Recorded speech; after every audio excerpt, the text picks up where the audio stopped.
qısa hekayələrlə insanlara məlumat vermək indiki dövrdə daha rahat gəlir oxucuya. Nəinki çox uzun. Azərbaycan Xalq Cümhuriyyəti haqqında kifayət qədər çox fakt var. O vaxt ki, insanlar necə yaşayırdı, nə yeyirdi, hansı saatda işə gedirdi, işdən qayıdırdı, nəqliyyat vasitəsi nə idi? O dövrün gənclərinin də belə təsəvvürləri bizim fikirləşdiyimizdən də çox-çox yüksəkdə idi.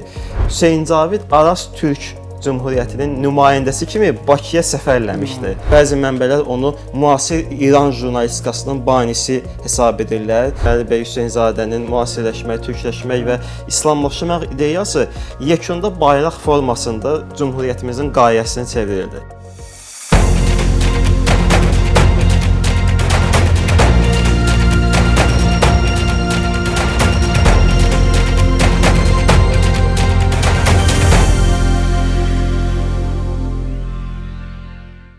Salam dostlar, Füyuzat televiziyasında mən Tural İsmayılovun təqdimatında arxa plan verilişinin şənbə buraxılışını izləyirsiniz. Bugün çox maraqlı bir məsələ ətrafında müzakirə aparacağıq və son günlər mənim sosial şəbəkələrdə iki məsələlər diqqətimi cəlb edir. Onlardan birincisi Telegram platformasında özünə xas, maarifçi, çox maraqlı, tarixi faktları özündə ehtiva edən, paylaşımlar edən bir Sakit Redaktor kanalı var idi və bu kanalı uzun müddətdir izləyirdim.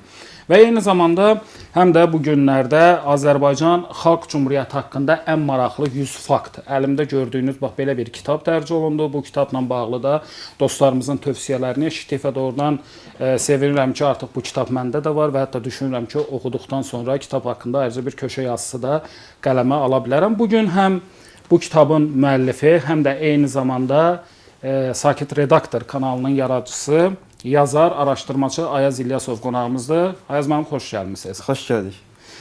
Ayaz müəllim, əvvəlcə istəyirəm elə bu iki məsələnin sintezində bir sizə sual ünvanlayım ki, həm Azərbaycan Xalq Cümhuriyyəti haqqında ən maraqlı 100 fakt kitabının müəllifi, həm də eyni zamanda Sakit Redaktorun yaradıcısı sizsiniz və burada belə bir məqam ortaya çıxır. Həm araşdırma, həm çağdaş dövrün texnikası, texnologiyası, arxivin sakitliyi ilə müasir medianın küyü arasında balansı necə qurursunuz və bu iki fərqli dünya bir-birini necə tamamlayır? Düz deyirsiniz ki, həm onlayn platformalarda yazıram, həm son belə deyim tədqiqatlarımın toplam nəticəsi olaraq bu kitab ərsəyə gəldi. Sakit Redaktor kanalının yaranması daha çox podkastdan başlamışdı. Mən YouTube-da və digər platformalarda Sakit Redaktor adlı podkast edirdim. Bunu gah belə sizin kimi belə görüntülü eləyirdim, gah sadəcə səsli formada eləyirdim. Və bundan sonra biraz da bir yazı formatına keçmək istəyi yarandı. Bu səmimi desəm biraz bəlkə də YouTube-un alqoritmindən dolan bir şeydir. Çünki vaxt keçdikcə görürəm ki, platformalar daha çox belə reklama can atırlar və təbii şəkildə hansısa kontenti qaldırmaq çox çətin olur. Və həmçinin də belə deyim də resursların düzgün bölüşdürülməsi cəhətdən fikirləşdim ki, hansısa məlumatı tapdım, yazmaq istədim və yazdım və bu Telegramda daha rahat olur. Ona görə də Telegram Sakit Redaktor belə deyim, eyni adı da ona qoydum. Yazılar əsnasında gördüm ki, Azərbaycan Xalq Cümhuriyyəti haqqında kifayət qədər çox fakt var. Və səmimi desəm bunu sadəcə Telegramda yazmağa heyfim gəldi. Və başladım ayrıca bir belə deyim də qol açdı mənim tədqiqatlarımda. Onlarla sonra yüzlərlə gördüm ki, fakt çıxır və yekunda bütün o faktları belə deyim də əleyhdən keçirib bu kitabı ərsəyə gətirdik. Mənə elə gəlir ki, bu həm Telegram və kitab bəlkə də uzaq görünə bilər bir-birinə, amma müasir dövrdə artıq bu da bir-birinə çox sıx bağlı anlayışlardır. Bəs Ayaz bəy, Xalq Cümhuriyyəti dövrünə aid 100 faktı seçərkən əsas meyarınız nə idi? Çünki bu siyahını hazırlayanda məqsəd sadəcə məlumatlandırmaq idi, yoxsa bugünkü oxucunun sürətli informasiya qəbuluna uyğun vərdişləri fonunda yeni bir tarix mütaliəsi mədəniyyəti yaratmaq? Yəni konkret missiya, hədəf var idimi? Yazarkən konkret bir tapşırıq var idi, belə deyim, öz-özümə, həmçinin mənə kömək edən adamların da belə bir tapşırığı var idi ki, biz elə etməliyik ki, sanki hər bir fakt Azərbaycan Xalq Cümhuriyyətinə belə deyim də, gedən yolda teaser rolunu oynasın. Bir dənə faktı oxuyasan və sənin həvəsin yaransın ki, bunu belə deyim, daha geniş oxumaq marağı yaransın. Məsələn, bu kitabı oxuyanların mənə əsas geri dönüşü ondan ibarətdir ki, biz bu kitabı sürətli oxuya bilmirik. Çox belə deyim də, asta sürətlə oxuyuruq. Çünki nəyisə oxuyursan, girib onun haqqında əlavə belə deyim, araşdırma aparmağa, oxumağa həvəsin yaranır. Hansısa belə deyim, başlıqlar səni cəlb edir ki, tutaq ki, nə bilim, hansı deputatımız Rusiya imperatorunu döymüşdü. Məsələn, bu başlığı görəndə adamı istər-istəməz belə cəlb edir ki, deputatımız hara, Rusiya imperatoru hara. Amma görəndə, oxuyanda görürsən ki, bunun belə altında da çox maraqlı məqamlar gizlənilib. Dediyim adam, döyən adam Vladimir Ollenberg-dir. Təəssüf ki, kitablarda və yaxud da hətta Azərbaycan Xalq Cümhuriyyəti haqqında ensiklopediyada onun haqqında cəmi bir cümlə yer alır. O Slavyan Rus cəmiyyətinin üzvü idi və parlamentimizdə də Slavyan fraksiyasını təmsil edirdi. Sonra keçmişdi milli azlıqlara. Məsələn, o maraqlıdır ki, öz uşaqlıq dövrünü 2-ci Nikolay ilə bir yerdə keçirmişdi. O anası 2-ci Nikolaya dərs demişdi və bunlar hələ bir uşaq olanda bir-biri ilə dalaşmışlar, nəsə oyuncaq üstündə və yekun nəticədə bu Nikolayı döymüşdü. Və uzun illər sonra bu artıq polkovnik vəzifəsinə gəlmişdi və digər postlarda da tuturdu. Nikolay onunla görüşəndə yada salmışdı, yanında da məni döymüşdün. Və bu da demişdi ki, açığı Əlahəzrət imperator ola bilər ki, olub mənim yadımdan çıxıb, amma o öz xatirələrində yazır ki, təbii ki, mənim yadımdadır ki, mən o boyda imperatoru döymüşəm də, amma durub indi dünyanın altıda birini idarə edəni onu deyə bilməzdim. Məsələn, bu faktlar mənə hələ gəlir ki, oxuyanda həm müasir tərzdə kontent təsir bağışlayacaq oxucularıma, təvəzzükarlıqdan kənar olsam da.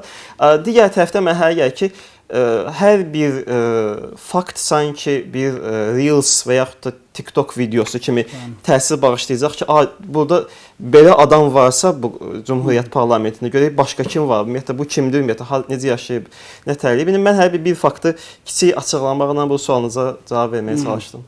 Və bilirik ki, Ayaz bəy, bizim verilişimiz Füyuzat platformasında yayımlanır və Füyuzat adının bir çox mənaları var. Əslində mən sizə bildirim ki, deməli mən Füyuzat saytında Füyuzatın fəlsəfəsi, psixologiyası, Füyuzatda dilçilik, Füyuzatda etika, estetika belə silsilə köşə yazıları yazırdım və inşallah yaxın gələcəkdə biz də kitab halında bu yazıları dərc etməyi düşünürük. Amma həm də Füyuzat Azərbaycan intellektual tarixində xüsusi bir çəkisi var hər şeydən əlavə.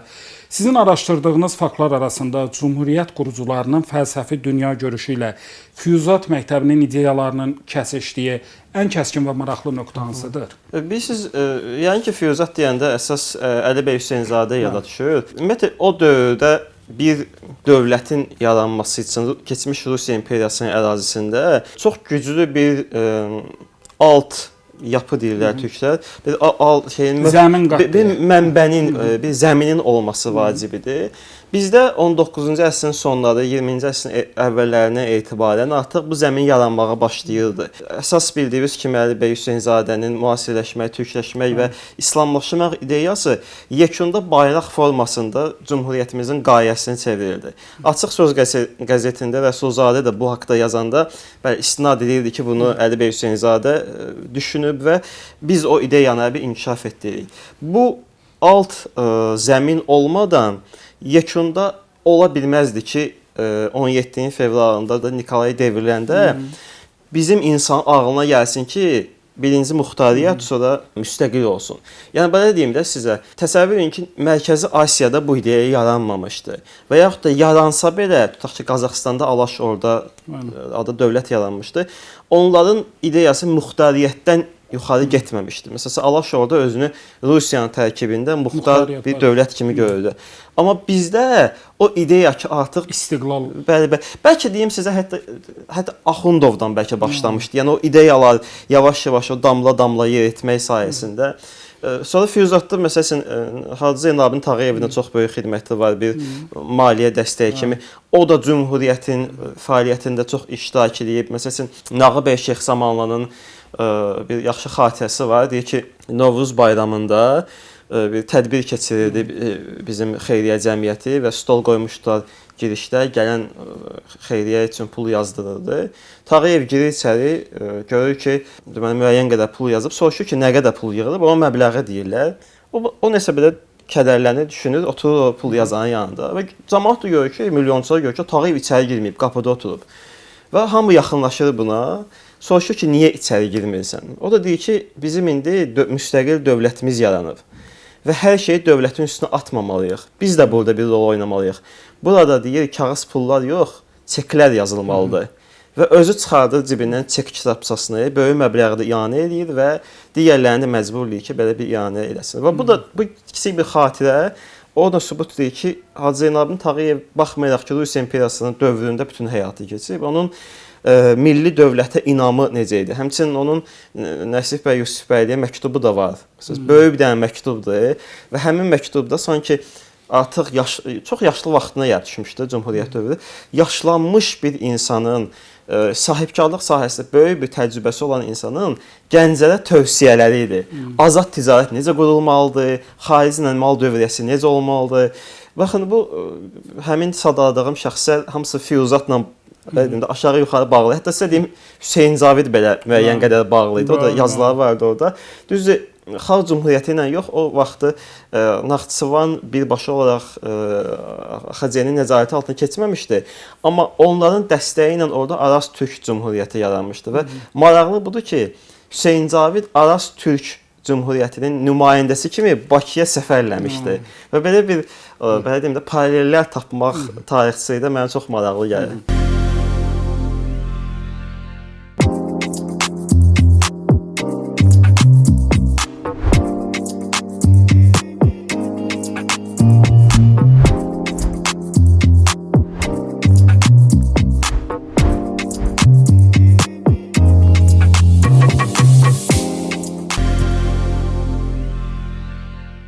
Əslində siz bayaq danışanda müəyyən qədər bilgi verdiniz ki, bu bir podkast layihəsi kimi düşünülmüşdü. Sizə biraz da məlumat verəsiniz ki, Sakit redaktor yaxşı Telegramda necə ərsəyə gəldi? Bunu podkast kimi davam etdirəcəksinizmi? Və yaxud da digər sosial media platformalarında da daha fəal şəkildə Sakit redaktoru görə biləcəyik? Sizə deyim ki, mən hiss edirəm ki, ümumiyyətlə hər platformanın özünün çox belə maraqlı izləyici kütləsi var. Məsələn, Telegramda mənim bəyəndiyim nədir ki, sanki bizdə söz var da, azdır amma sazdır da. Yəni, kontent dəyərləndirən şəxslərin sayı kifayət qədər. Məsələn, siz heç mənə yazmasaydınız, mən bilmirdim ki, o izləyici, hansısa adınıza deyəsə o da yazılmamışdı. Bilmirdim ki, o izləyici sizsiniz də. Amma keyfiyyət baxımından çox belə dəyərli bir keyfiyyətdə idi. Podkastda təəssüf ki, burada edəndə onu əgər adam şərh yazmasa, münasibət bildirməsə onu geri dönüşünü hiss edə bilmirsən. Amma vaxt olsa təbii ki, onu da davam etdirmək istəyirəm. Hər şey biraz resurs çatdırmaq olmur. Məsələn, bir ara mən sizə deyim ki, TikTokda da videolar paylaşırdım. Həmin o Telegram kanalının video formasını hazırladım və yaxud da YouTube'da elədiyim layihəni video formasını eləyirdim. Məsələn, mənə orada narahat gələn nə oldu? İndi bir çox adam bizi izləyən, yəni ki, həmçinin TikTokda da var. Və mənə orada narahat nə gəldi də? Təsəvvür edin ki, bir dənə fakt deyəcəm sizə. 20-ci ilin aprelində bolşeviklər bizə hücum edəndə yalama döyüşü olmuşdu. Əsas döyüş ancaq olmuşdu. 350 nəfər bizim əskərimiz vardı orada. Üstünə 11-ci Qızıl Ordunun 70 minlik qoşunu gəlmişdi. Və təsəvvür edin ki, bunlar son ana qədər döyüşürlər. Hətta mənə orada təsirlənən bir şey vardı ki, 40 nəfər sağ qalır, 40 nəfər əks hücuma keçir. Yəni, ağlasılmaz bir şeydir. Sən o boyda ordu gəlibsən, 40 nəfər niyə əks hücuma keçsin? Bunlar son damla qanına qədər mübarizə aparırlar. Və onlar haqqında demək olar ki, heç nə məlum deyil. Yəni, Sovetlər gələn kimi tez o faktları arxivlərdən silirlər, yığış edirlər ki, güya ki, Azərbaycanlılar özləri dəvət ediblər, bolşeviklər döyüş zad olmayıb. Bu döyüşün olması işğal faktını təsdiqləyirdi axı. Təsəvvür edin ki, bu barədə Telegramda, daha doğrusu TikTokda danışırdım və dedim ki, heç bir fakt məlum deyil. Ancaq bir dənə o fakt məlumdur ki, komandirlərdə Ağaylı Babazadə olub. Mesela bunu paylaşmışam. Görürəm ki, çox da izləyici sayı yoxdur. Belə 500-də 1000 nəfər zad. Səhərsi gün açıb görürəm ki, 35 min baxış var. İçəridə də 200 dənə komment var. Məsələn, mənə orada maraqlı gələn bu idi ki, insanlar bu nə ətrafında müzakirə edirlər. Gördüm ki, orada məzhəb davası gedir. Aydın. Yəni kontekstdən çıxarılıb artıq. Hə, kontekstdən çıxarılıb. Məsəl üçün Şiə məzhəbinə inananlar deyirlər ki, bu Ağali Babazadə Şiədir. Sünnilər isə deyirlər ki, yox, bu şimalda olubsa, çox güman ki, bu sünnidir. Halbuki sizin vermək istədiyiniz mesaj başqa idi. Mənim vermək istədiyim mesaj başqa idi. Amma orada hər bir necə deyim sizə, insanların yönəltdiyi yer başqa idi. Və bilmirəm, məndə yəni bəlkə də subyektiv fikirdir, amma platformadan platformaya da insanların belə deyim, hətta şərh bildirmə, hətta münasibət bildirmə tərzi belə dəyişir. Ona görə də hər şey yəni ki, YouTube və Telegram üzərində daha çox davam edəcəyəm. Ayaz bəy, bu kitabı mən daha öncə biraz araşdırdım və təbii ki, bu kitabda həm də haqlı olaraq qeyd etmisiniz ki, Azərbaycan Xalq Cümhuriyyəti təkcə bir siyasi hadisə deyildi, böyük bir mədəni sosial layihədir. Bu faktlar içərisində sizi şəxsən ən çox duyğulandıran deyək və yaxud da təəccübləndirən, bəlkə də mütləq hər kəs bilməlidir dediyiniz əsas hadisə nədir? Bu kitabın belə deyim də hər bir faktı oxuyandan sonra adamda ümumən Azərbaycan Xalq Cümhuriyyəti haqqında bir təəssürat yaranır ki, nəinki bu siyasi məsələlər, həmçinin də o vaxt ki, insanlar necə yaşayırdı, nə yeyirdi, hansı saatda işə gedirdi, işdən qayıdırdı, nəqliyyat vasitəsi nə idi, siyasi məqamlarla yanaşı bu, belə deyim də, sosial mühitə də belə deyim, hədəflənməyə çalışmışdım. Ona görə bir faktı digərindən seçmək biraz mənə çətin. Çünki sanki bütün şeyi oxuyandan sonra, kitabı oxuyandan səndə o təəssürat yaranmalıdır. Bir-iki fakt var ki, mən onu sizə demək istəyirəm. Daha çox yəqin ki, belə deyim də, izləyicimizi düşünməyə vadar edən bir faktı demək istəyirəm. Orada deməli, bu kitabda mən demək olar ki, öz mülahizələrimi irəli sürməmişəm. Ancaq konkret faktlara və mənbələrə əsaslanan fikirlər irəli sürmüşəm. Bəzi məqamlarda isə belə deyim, öz fikirlərimi irəli sürmək cəsarətinə gəlmişəm ki, insan da bunu oxusun, mənimlə bir yerdə fikirləşsin. Məsələn, Rəsulzadənin ən məşhur ifadəsi var. Bir kərə yüksələn bayraq bir daha enməz.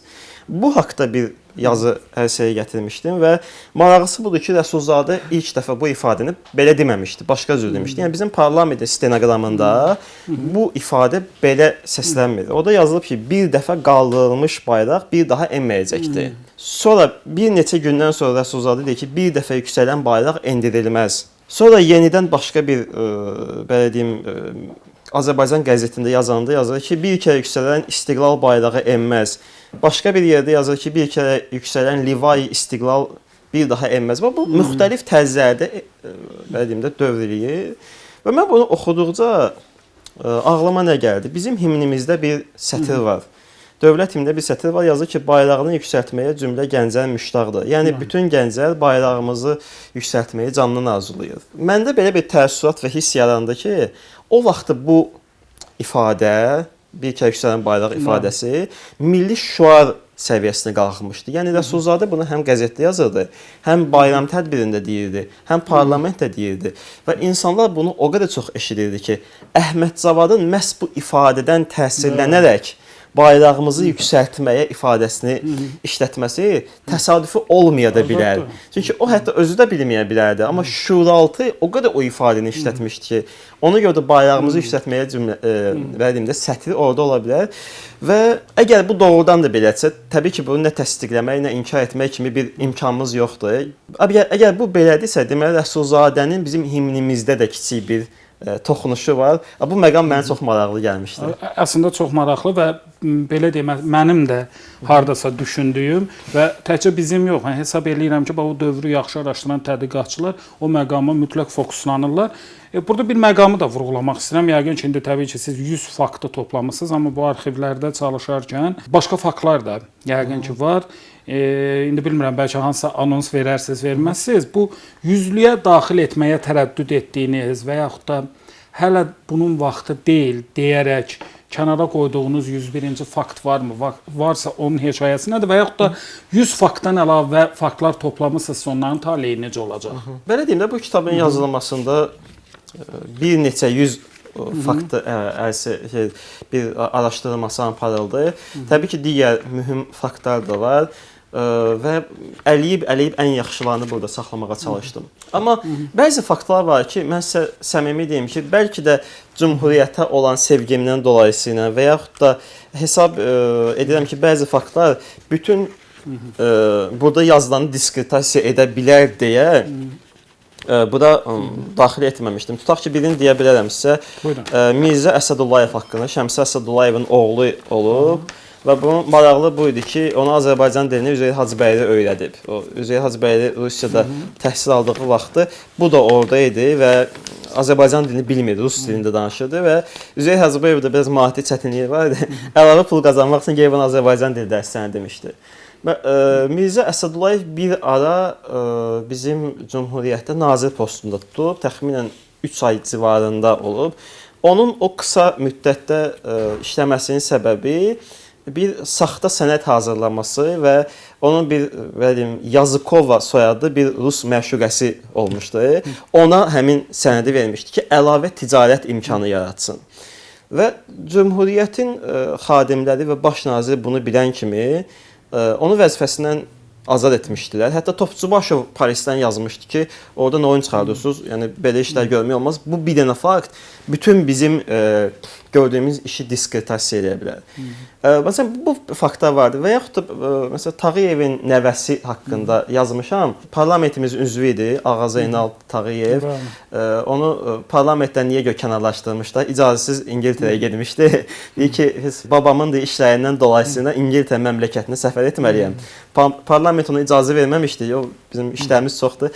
O demişdi ki, mən milyonsun nəvəsiyəm. Mən kimdənsə icazə almalı deyildim. Durub çıxıb getmişdi. Məsələn, Ağa Zeynal barədə çox maraqlı məqam odur ki, bolşeviklər gələndən sonra ona vəzifə vermişdilər. Babasının fabrikində vəzifə vermişdilər. Ona bu da biraz açığı kədərli və biraz ironik hadisədir ki, rəhbər səni götürüb zavodu fabriki milliləşdirər, götürüb sənə də vəzifə də verirlər. O 30-cu illərin repressiyalarında çox böyük əzablar çəkmişdi və deyilənə görə danoslarda bir çox adamın adını yazmışdı və məhz onun əli ilə bir çox digər insanlar da həbs olunmuşdu. Bunu yazanlar da var. Bu haqda yazanlar da var. Amma bu fakt deyil də, deyilənə görə. Açığı məncə həmçinin faktdır. Mən sizə deyim ki, mən ona niyə görə elə insanlara haqq qazandırıram? Çünki biz bilə bilməliyik ki, həmin dövrdə yaşasaydıq, bəlkə də nə bilim biz minlərlə adama danos yazardıq o əzabların, o təzyiqlərin qabağında və insanın o vaxta qədər etdiklərini üstünə xətt çəkib, o bolşeviklərin o əzabından dolayısıyla etdiklərini vurğulamaq biraz mənə hər gəlir ki, hansısa oxucuların gözündə onu ümumən diskreditasiya edə bilər və yaxud da bütün bu bütün insanların fəaliyyətini diskreditasiya edə bilər. Ona görə də bəlkə də həmin faktların ayrıca bir yerdə dərc olunmasına lüzum var. Nəinki bu kitabda. Ayaz bəy, çox maraqlı danışırıq. Verilişimizin vaxtı əslində yekunlaşır, amma mənim bir neçə sualım da var. Mən rica edəcəm onlara qısa və lakonik cavab verək. Əvvəlcə toxunduq, amma yenə toxunaq, çünki bilirik ki, bugünün sosial mediası həm də bəlkə də gələcək üçün arxiv rolunu oynaya bilər. 100 il sonra deyək ki, gələcəyin tarixçiləri bugünkü dövrdən, sakit redaktor kimi kanallardan Azərbaycan cəmiyyətinin indi 2026-cı ildə və yaxud da post 2026 dövründə düşüncə xəritəsini çıxara bilərmi sizcə? Yoxsa bunlar qalıcı olmayacaq, qalıcı olanlar o məşhur klişe kitabdır. Yəni inandım sizi, bəlkə də bu kitabın yaranmasının səbəblərindən də biri o idi ki, o qalıcılıq anlayışı. Kitab yazılandan sonra o uzun illər qalır. Yəni bu kitabın bəlkə də bütün nüsxələrini belə yandırsaq, bu müəyyən yerlər, məsələn, artıq 10 universitetin kitabxanasında bu var, indi digər kitabxanalarda da bu yaxınlarda verəcəyik dövlət kitabxanalarına və kitab doğrudan da sanki keçmişdən gəlmiş bir anlayış olsa da bizə onun qalıcılığı imkanı onlayn platformalara nisbətən çox var. Məsələn, Telegram əgər götürüb mərkəzdən silinsə, sakit redaktor da yox olacaq və ya hansısa bir sayt, hansısa bir platforma o da silinəcək. Amma onların onlar qalsa və fəaliyyətini davam etdirsə və gələcəkdə bizə baxsalar, mən sizə deyim ki, müxtəlif fikirlər yarana bilər. Məsələn, təəssüf ki, bir çox saytlarımız copy-paste jurnalistikası ilə məşğuldur və eyni kontent eyni yerlərdə var. Orijinal kontent yaradan çox az sayda həm sayt, həm Telegram kanalı var. Və onlar bu dövrə baxsalar, bəlkə də belə deyim də baxdığı kanaldan asılı olaraq təəssürat yarana bilər. Hansısa sayta baxsalar fərqli təəssürat yaranar. Hansısa doğrudan araşdırmacı bir yerə baxsalar fikir yaranar ki, yox bu vaxtın jurnalistikasının copy-paste yox idi. Ümidvaram ki, gələcəkdə indiki dövr haqqında heç olmasa yaxşı təəssürat yaradacaq bir mənbələr olacaq. Ayaz bəy, həm də AXC qurucularının böyük bir qismi bilirik ki, peşəkar qələm adamları, redaktorlar idi. Yəni onlar həmişə yazı pozu, mətbuat prosesinin içində olublar. Bu barədə düşüncələriniz nədir çox qısaca? Düz deyirsiniz. Məsələn, Rəsulzadənin özünün peşəsi jurnalistdir. Hətta onu Bolşeviklər həbs edəndə haqqında məlumatlar yazında peşəsi kimi dövlətin rəhbəri yox, jurnalist yazmışdılar. Onun həm Azərbaycanda, həm məsələn İranda çox belə möhtəşəm fəaliyyəti var. Hətta bəzi mənbələr onu müasir İran jurnalistikasının banisi hesab edirlər. Çünki o vaxta qədər müsahibə aparmaq anlayışı onların jurnalistikasının yox idi. Rəsulzadə ora gedəndən sonra yaratmışdı. Bundan sonra çox da tanınmamış insanların orada maraqlı yazıları var. Azərbaycan qəzetində siz təsəvvür edin ki, Əli Yusif adlı çox gənc bir insanın məqalələri var və onun məqalələrini oxuyanda görürsən ki, o dövrün gənclərinin də belə təsəvvürləri bizim fikirləşdiyimizdən də çox-çox yüksəkdə idi. Ona görə də o dövrün Üzeyir Hacıbəyliyə gəlmişkən, yəni baxmayaraq ki, məşhur bəstəkar idi və amma qələm adamı, qələmi var idi və Azərbaycan qəzetinin redaktoru idi və bəli o dövrün əsas ayaqda duran şəxsləri düz qeyd etdiyiniz kimi həmçinin yazar adamlar idi. Və bir cümlə ilə gələcəkdə hansı sahədə kitablar yazmağı düşünürsünüz və yaxud da bu fəaliyyət davam edəcəkmi? Gələcəkdə inşallah həm Cümhuriyyət barəsində, həm də digər tarixi yönümlü faktlara əsaslanan kitablar yazmaq istəyirəm. Çünki mən hiss edirəm ki, qısa-qısa hekayələrlə insanlara məlumat vermək indiki dövrdə daha rahat gəlir oxucuya. Nəinki çox uzun məlumatların tweetləşməsi anlayışı var da ki, insanlar uzun məlumatları oxumağa çətinlik çəkirlər. Və bu mövzulara bölərək də, çox qısa-qısa mövzulara bölərək insanların indiki dövrdə kitaba olan həvəsini biraz da artırmaq olar deyə düşünürəm. Təşəkkür edirəm Ayaz bəy, çox sağ olun. Çox sağ olun, minnətdaram sizə. Xatırladım ki, arxa planda mənim qonağım yazar, araşdırmacı Ayaz İlyasov idi. Biz onun qələmə aldığı Azərbaycan Xalq Cümhuriyyəti haqqında ən maraqlı 100 fakt kitabı ətrafında danışdıq.